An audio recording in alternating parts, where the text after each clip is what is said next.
Queridos sacerdotes concelebrantes, queridos peregrinos todos, en el Evangelio que acabamos de escuchar, correspondiente a este domingo 14 del tiempo ordinario, San Lucas nos presenta a Jesús enviando a 72 discípulos a las aldeas donde está a punto de ir para que le preparen el camino. Este texto aparece solo en este evangelista, Lucas, que quiere subrayar que la misión no es solo para los 12 apóstoles, sino que se extiende también a otros discípulos. El número 72 tiene su importancia, pues representa para los judíos la universalidad. 72 eran todos los pueblos que habitaban en la tierra. Los cristianos estamos llamados a la evangelización, a transmitir el Evangelio y a anunciar el reino de Dios. Todos los cristianos. Por eso, en el último rito del bautismo, el Efetá, se pide al Señor que conceda al neófito escuchar su palabra y proclamarla para gloria de Dios Padre.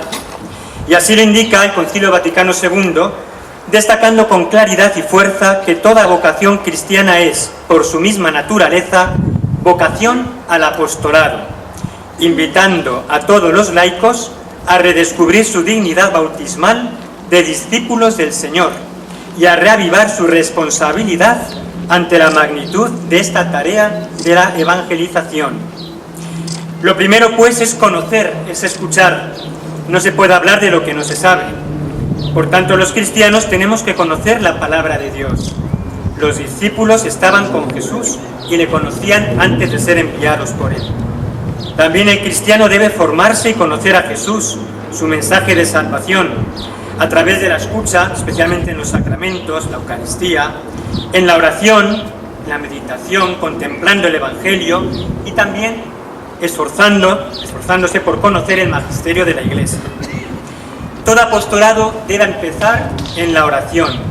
Así le decía Jesús: la mies es abundante y los obreros son pocos. Rogad pues al dueño de la mies que mande obreros a su mies. Hoy en día la mies sigue siendo muy abundante y los obreros muy pocos. No podemos excusarnos en los trabajos y en las actividades de cada día para dejar de hacer esta doble encomienda que el Señor nos hace, la oración y el apostolado. Y así nos lo recordaba la Santísima Virgen en el mensaje del día 11 de diciembre de 1981. El mundo está en un gran peligro. Diles a mis hijos que hagan más oración, que empiecen una nueva fase de su vida, que se marquen un horario para su trabajo y les dará tiempo a hacer oración, que ellos pueden ayudar a muchas almas, que hagan apostolado. Fijaos lo que dice la Virgen, que cambiemos, que tengamos una nueva fase de vida, que dediquemos tiempo, que hagamos un horario para el trabajo, para la oración, para el apostolado. Nos podríamos preguntar cada uno de nosotros cuánto tiempo le dedicamos a la oración y a la formación como cristiano, y si soy consciente de que el Señor me pide que sea instrumento suyo.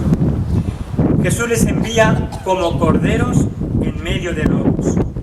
No se puede evangelizar a la fuerza, con prepotencia, con arrogancia, sino con mansedumbre y con humildad.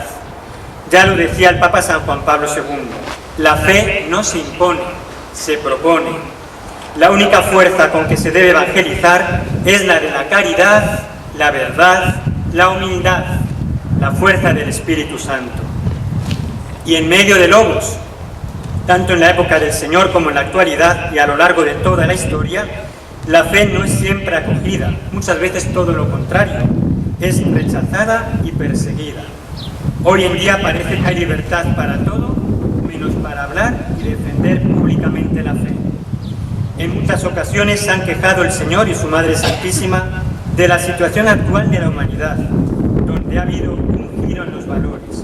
Lo que antes se veía como pecado, ahora se ve como virtud. Y lo que antes eran virtudes, ahora se ven como cosas malas.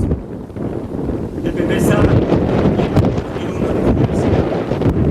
los hombres y familia, la mayoría, han enloquecido por los placeres, por la carne, por los vicios, por las comodidades. Han enloquecido de tal forma que no ven el pecado. Para ellos nada es pecado, todo es virtud. Así está la tierra, hija mía. Los hombres están, la mayoría, desesperados. nada más piensan en los placeres de la carne. El demonio los ha absorbido y los tiene anulados como seres humanos. Se convierten peor que fieras. Por eso hay que pedir, seguía a la Virgen diciendo, hay que pedir mucho por la situación del mundo y la mía. Oración os pido, hijos míos, oración, sacrificio, penitencia. Los hombres se han olvidado de orar. Por eso Dios no reina en sus corazones y el demonio es el rey del mundo. No nos damos cuenta de esta realidad que tantas y tantas veces se nos ha recordado en este bendito lugar. El demonio está realmente suelto y está haciendo su lucha entre los hombres. Al menos en 15 ocasiones ha hablado el Papa Francisco sobre la realidad de la existencia del demonio. Y no hay más que ver las noticias para darnos cuenta de esta realidad. Violencia, asesinatos, violaciones, robos, estafas, situaciones que es causa de sufrimiento para nuestra Madre Santísima. Hemos de despertar y no dejarnos arrastrar por los tres grandes enemigos del alma, el mundo, el demonio, la carne. Y las armas para esta lucha ya las sabemos, la oración, el sacrificio, la penitencia, como tantas veces se me ha dicho en este lugar. Me vais a permitir ahora que sea un poco políticamente incorrecto. Están concluyendo este fin de semana, están haciendo en esta semana, especialmente estos días, las llamadas fiestas del orgullo gay. Todos los medios de comunicación están teniendo de manera notable de estas fiestas para ensalzarlas en pro de la libertad y de la igualdad. Voy a resumir una entrevista que se hizo al doctor Pablo Augusto Meloni Navarro, médico peruano que llegó a uno de los más altos cargos de la Organización Mundial de la Salud y que Dios lo llamó al sacerdocio, siendo ordenado a la edad de 56 años y que indica en esa entrevista de manera muy clara la postura de la Iglesia y por tanto la que tenemos que tener y conocer, deberíamos de conocer los cristianos. Comienza diciendo que el homosexualismo per se, por sí, no es pecado, ni el lesbianismo per se. Lo que sí es pecado son los actos homosexuales, la fornicación, la masturbación. Podemos añadir que la Iglesia no está en contra, por tanto, de los homosexuales, aunque indique que los actos homosexuales sean pecado. Como no está en contra de las mujeres, cuando indica que el aborto es un crimen nefasto, un asesinato. Ni de los hombres y las mujeres cuando dice que la fornicación o que los actos impuros también son pecados. Ni de los matrimonios cuando indica que los actos matrimoniales han de estar abiertos a la vida y por tanto no es lícito el uso de medios anticonceptivos. La Iglesia no está en contra del hombre, todo lo contrario, está a favor del hombre y de su plena realización. El Señor, sigue diciendo el doctor Meloni, ama al pecador. El Señor ama al pecador, ama al homosexual, ama al que está pecando de lo que sea, pero no ama al pecado. Y nosotros, como Iglesia, tenemos que respetar a todas las personas, también a los pecadores, de lo que sea. Y tenemos que empezar reconociéndonos nosotros pecadores también, porque todos lo somos. Sin embargo, esto no quiere decir que voy a fomentar, promocionar, ni mucho menos llamar orgullo a una vida de pecado. Nosotros vivimos en un tiempo en que la cultura contemporánea quiere normalizar el pecado, y el pecado es desobediencia a Dios. Todo pecado es soberbia, porque se da cuando la criatura se rebela contra su Creador y no quiere obedecer apelando a derechos y libertades, como si obedecer a Dios fuera en contra de la libertad humana, la felicidad y el desarrollo pleno del ser humano. Tenemos que alertar a los católicos de que esto es contrario a la fe, que es un atentado contra la fe, porque si se hace promoción y apología del pecado, de la desobediencia a Dios, eso daña nuestra fe. Lo que el creyente debe saber es que Dios, misericordiosamente, se compadece del pecador, que se arrepiente. La Iglesia tiene el deber y la obligación de ayudarlo a su conversión y a tener una conciencia recta, que pueda encontrarse con Dios. Y de igual manera, si es un no creyente, nuestra actitud tiene que ser elevar nuestra oración por esas personas. dais cuenta, la Iglesia no habla de condenas, de juicios, de rechazos. No seamos nosotros, no los que condenemos, sino que recemos y sacrifiquemos por los pecadores. El católico se basa en la ley de Dios, seguía diciendo el autor. La ley humana, a pesar de estar aprobada por las autoridades nacionales, no puede ir en contra de la ley de Dios. Pueden ser vigentes, pero para los creyentes tiene más jerarquía la ley divina que la ley humana. Obedecer a Dios antes que a los hombres, como dice el libro de los Hechos de los Apóstoles.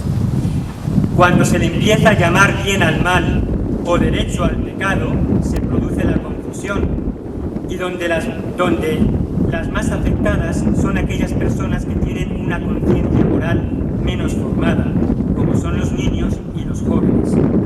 Los medios de comunicación y las empresas tienen que saber que cuando hacen alarde de estas campañas están atentando contra nuestros derechos, y es responsabilidad de una persona de fe, así como de los padres de familia, hacer notar lo incorrecto. Con el pretexto de buscar una igualdad, muchas autoridades quieren introducir una situación que no se ajusta a la verdad, ni a la ciencia, ni al bien. No puede ser reclamada como derecho, por el contrario, es un atentado, recalcó el doctor. No se puede pretender enfrentar la violencia y la discriminación promoviendo el error, la mentira y el engaño.